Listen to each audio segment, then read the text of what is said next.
सुदामा जी जैसी कथा है ईश्वरदास की। तो ईश्वरदास जी उनकी पत्नी, 2-4 बालक थे। ईश्वरदास जी बड़ी दीनहीन अवस्था में रहते थे, ज्यादा संपत्ति उनके पास थी नहीं। एक दिन बच्चे बहुत जोर जोर से रोने लगे। दूसरी ईश्वरदास जी ने अपनी पत्नी से कहा, भाई बालक क्यों रो रहे हैं, इनको शांत कराओ। तो पत्नी ने कहा, इसलिए रो रहे हैं, भूख लगी है, घर में अन्न नहीं है, दाल नहीं है, चावल नहीं है, कैसे पवाऊं इनको, इसलिए रो रहे हैं बच्चे। ईश्वरदास जी ने तुरंत अपने बालकों को गोद में लिटाया और कढ़ाई चढ़ा दी, उसमें जल डाल दिया और ऐसी कुछ सामग्री डाल करके बच्चों को बोले, देखो दाल पक रही है, खाने को मिलेगी, तब तक चलो हरिनाम सुनो। बालकों को हरिनाम हरि कथा सुनाते सुनाते सुनाते सुला दिया। ठाकुर जी से देखा नहीं गया। हम फिर लीला ऐसी कथा आती है, पत्नी ने ईश्वरदास जी से कहा कि आप नित्य की भक्ति संकल्प के साथ करना शुरू कर दो। ईश्वरदास जी बोले, क्या संकल्प करूं?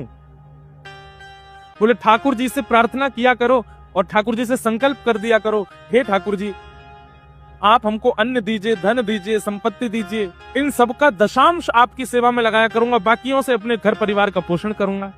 ऐसा संकल्पित होकर के भजन किया करो। ईश्वरदास जी संकल्प नहीं कर रहे थे।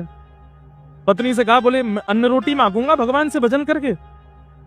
अरे भजन करके ठाकुर जी को मांगूंगा, कभी अन्न जल नहीं मांग सकता, चाहे भूखा मर जाऊं, चाहे प्राण निकल जाए, पर अन्न जल रोटी कपड़ा घर मकान ये सब ठाकुर जी से नहीं मांगूंगा। ये तो प्रारब्ध से मिलने वाली वस्तु है, इनके लिए ठाकुर जी को क्यों परेशान करूं मैं। ईश्वरदास जी ने अपने पुत्रों को गोद में सुला दिया और ऐसी खाली कढ़ाई अग्नि के ऊपर रख दी। ठाकुर जी ने जब ये दृश्य देखा तो देख करके ठाकुर जी सह नहीं पाए, रोक नहीं पाए, प्रकट हो गए। शंख चक्र गदा पद्म धारण करके जैसे ही ठाकुर जी प्रकट हुए, ईश्वरदास जी ने प्रणाम किया। भगवान ने प्रसन्न होकर के कहा, वरदान मांगो ईश्वरदास, क्या चाहिए?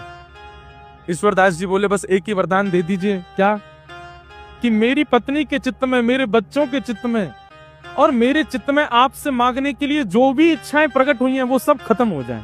हम कुछ मांगे ही ना आपसे, मेरी पत्नी भी ना मांगे, मेरे बच्चे भी ना मांगे, मैं भी ना मांगू, हम चारों पांचों शून्य हो जाएं चित्त से, हम आपको देख लिए हैं, इसके बाद हम कुछ ना मांगे। ठाकुर जी इतने प्रसन्न हो गए ईश्वरदास से, ईश्वरदास को उठा करके स्वयं चूल्हा पे बैठे और चूल्हे पे बैठ के अपने हाथ से स्वयं ठाकुर जी ने खिचड़ी बनाई और खिचड़ी बना करके पत्नी बच्चे ईश्वरदास को पवाई अपने हाथ से बना करके। और जैसे ही खिचड़ी पा करके तृप्त हुए, तृप्त होते ही ठाकुर जी ने कहा, अब आपकी लीला पूर्ण हुई, अब आपका इस धराधाम पर रहने का कोई औचित्य नहीं, चलो हमारे साथ। पत्नी, बच्चे, ईश्वरदास, और ईश्वरदास जी की पतली सी घोड़ी थी, मरी गिरी सी बेचारी, वो भी नहीं खा पी पाती थी, उसको भी ठाकुर जी ने मुक्ति प्रदान कर दी। सबको लेकर के ठाकुर जी वैकुंठ प्रस्थान कर गए।